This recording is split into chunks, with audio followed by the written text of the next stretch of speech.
Hey everybody, welcome back to Lettermen Row. I'm Austin Ward, joined by my good friend, former Ohio State linebacker, Zach Boren. Sidekick, man. Sidekick, yeah. Co-host, whatever title I can come up with on a given day. It's been a great year. Been a great regular season. It's been awesome. Yeah, it's like capping it off. Well, we'll see if we can keep it going into doubt. the new year. Yeah. To keep breaking down Ohio State. And today, focusing on those linebackers for you, and Baron Browning in particular. He's had injuries, he's missed some games, been up and down. But it's like, at his best, he's going to be a guy that can maybe change the Fiesta Bowl. He is, right? Especially a team like Clemson who's got so much speed, so much athleticism. I love the way that Tough, Pete, and Malik have been playing this year. But just Baron Browning brings a whole different dynamic, right? And whether it may be in certain situations he comes in to spy Trevor Lawrence or to play one-on-one, right, with 18, whatever it may be, he brings that speed and athleticism. And what we're going to see is, as the year has gone on, from what we've seen from previous years, he brings a physicality this year and a read and reacting skills this year that we haven't seen in the past, and that's going to be huge come the Fiesta Bowl because then Clemson can't game plan against the guy, right? If they see him in, they may say, hey, we're going to check to a run because he can't be physical. He's shown it on tape. They can be physical. They can come up, take on offense linemen, and get to the ball carrier. I mean, that versatility has really always been there, Zach, because people have talked about in the past, could he play defensive end? Like, where is he inside? Is he an outside linebacker? I guess it's because he can do everything. You don't have to name a solid position for him. No, you don't have to. He's a situation type guy, right? Especially with linebackers who are much older in front of him, right? But he's a guy that can fit in any situation, anytime. Any of those linebackers go down, he can fill in on any of those three spots. He's going to be a guy that has been building confidence throughout the year, has been, I can't say read and react more enough when I'm talking about this guy because it's just it's night and day from last year to this year. And so this is a guy that, hey, is going to come in and play some big time snaps for Ohio State in the Fiesta Bowl, and if they win that game in the national championship, but he's just building even more confidence for next year. All right, the pressure's on Baron Browning. Can he deliver in the desert? Zach Boren is going to break down why he's got a good chance of doing that right now. Let's roll the tape.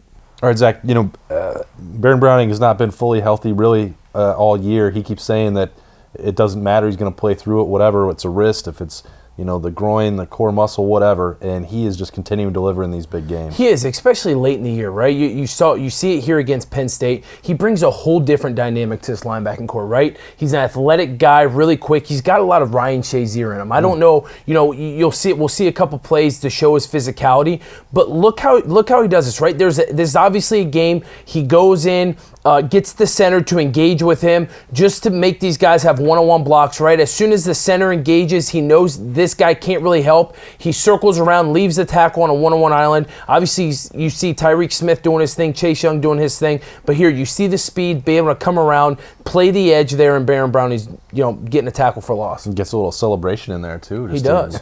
Yeah, look at that. It's a little sauce. It looks like, did he lose his shoe there? I'm not sure. I don't know. He's coming so fast he loses a shoe. Yeah, maybe he's got something. Yeah, he's losing his shoe and doing his little celebration afterwards. All right, so that's he's got some of that energy going, some of that Shazier flair that's going for the game. That's a good comparison. This is just pure toughness. This is like Raekwon McMillan. It is. This is one of my favorite plays. And we'll see another one here in a couple snaps. But so many times last year, you weren't able to see him react and actually get a read and play the football, right? There were so many times last year where he wasn't really sure what his read was. He was kind of he's a really fast player, right? I talked about his speed, talked about his athleticism. But if you can't get an initial read and you're a step slow, it doesn't matter how fast you are behind the 8 ball, right? Here, you see him get his proper read. He's seeing the running back come down here in zone, right? He knows he's taking a left footstep, staying here, playing tandem backers, keeping the ball between him and Malik, right? He's really good with keeping his hat here. He's staying on this side. This running back's got nowhere to go. Tyler Friday's doing his job. He's able to come in here, play downhill. He's hitting the running back 2 yards behind the line of scrimmage. He gets another tackle for loss on a simple zone play, but it's all from his reading and reacting. He's able to come downhill and make this play. Yeah, these are the kind of plays really, against Clemson and that running back, if you're not stout. You have to. They have to be so good with their reads because he is so quick and he's so fast downhill. If they are slow right here and they're a step behind and this center or guard is able to get any piece of these linebackers, the 18 is going to be gone. Yeah, this is going to be the key stuff, and got to believe that Baron Browning is going to play a big part of this game plan. And This is another one of those examples we've talked about with Chase Young. Just put a guy next to him and let him go do something, because he's going to be free. Yep, I love this play, right? You're going to see these next two plays, his physicality. We've seen his athleticism and speed. Here, finally, early on in his career, people kind of questioned his physicality, but here you've seen it this year, right? He's starting to become healthy,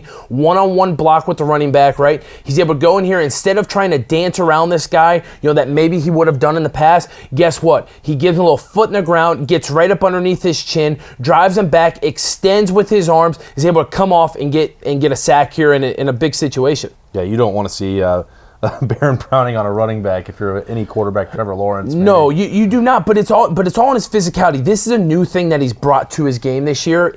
Whether it be working in the offseason with Mickey Marotti, whether it be just becoming older, right, and realizing this isn't college football anymore. I got to be able to do something more than just run around guys. These other guys are fast.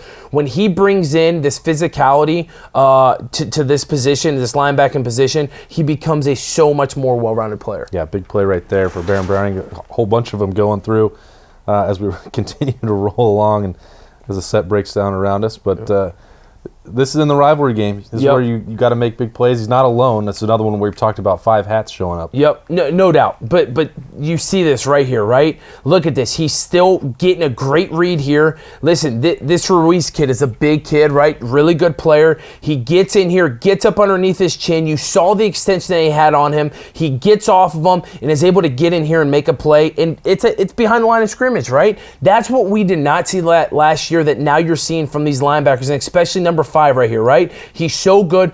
Knows Pete Warner's got the outside here. He knows Malik Harrison's got my backside. I got to stay on the right shoulder of the offensive lineman. Guess what? Strikes him, gets off, and gets in on this tackle. Yeah, where's been you talk about that toughness.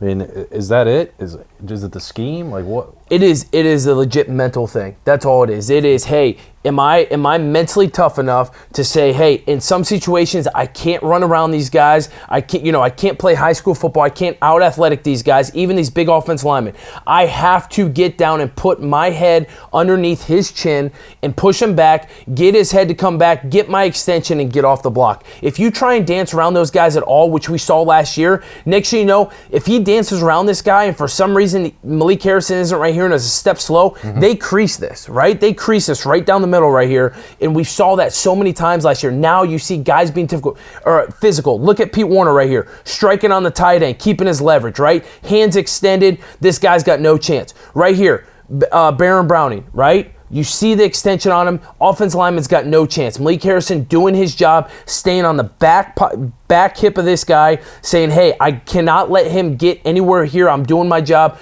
Got my linebackers to swarm to the football. All right, no question that Ohio State's going to need a lot more like that against Clemson if Zach Boren is going to be breaking down more wins this season. For us at Lettermen Row, BuckIQ. For Zach, I'm Austin Ward. We will see you next time at Lettermen Row. Thanks for watching. Subscribe below to get the latest videos from Lettermen Row. We got Letterman Live, we've got the practice report, we got rapid reaction. Hey, and we got BuckIQ with Zach Boren. For sure. We got recruiting breakdowns with Berm. We got whatever you need. Ohio State football and Ohio State athletics, we've got you covered here at Lettermen Row.